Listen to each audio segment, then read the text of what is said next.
Hello বন্ধুরা, সবাই কেমন আছো? আশা করি তোমরা সবাই খুব ভালো আছো।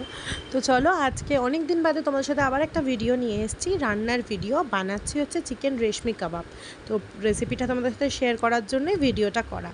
তো প্রথমেই চিকেনের সলিড পিসগুলো ছোটো ছোটো করে কেটে তার মধ্যে ভিনিগার বা লেবুর রস, আদা রসুন পেস্ট, লঙ্কার গুঁড়ো, তন্দুরি মশলা, নুন আর হচ্ছে তোমরা হালকা গোলমরিচ গুঁড়ো ম্যারিনেট করে রেখে দাও। আর আরেকটা মিক্সির বাটিতে দই, একটা চিজ কিউব, কটা কাজু আর কাঁচা লঙ্কা ভালো করে পেস্ট করে নাও।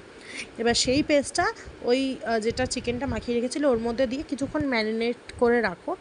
তারপরে এরকম ছোট ছোট চিকেনগুলো নিয়ে তোমরা এরকম স্টিকেও নিয়ে নিতে পারো, বা তোমরা গেঁথে কড়াইতে বা প্যানে বাটার দিয়ে দু দিকটা ভালো করে লাল লাল করে ফ্রাই করে নাও ভালো। আর উপর থেকে তোমরা একটুখানি যেই ধরো গ্রেভিটা থাকলো দিয়ে দিতে পারো, তাতে আরও সুন্দর টেস্ট আছে। যেহেতু চিজ দেওয়া না, ওটা লেগে লেগে যেতে পারে। ননস্টিক করলে তো খুবই ভালো। তারপরে ওগুলো ভেজে নেওয়ার পরে একটুখানি গ্যাসে পুড়িয়ে নাও, ব্যাস চিকেন রেশমি কাবাব রেডি। তো অবশ্যই তোমরা ট্রাই করো। আর রেসিপিটা কার কার ভালো লাগলো কমেন্টে জানিও। আমার তো মুখ থেকে জল বেরোচ্ছে, জাস্ট এতটা সফট আর অসাম হয়েছিল। তো টাটা, দেখা হচ্ছে অন্য একটা ভিডিওতে। সবাই খুব ভালো থেকো।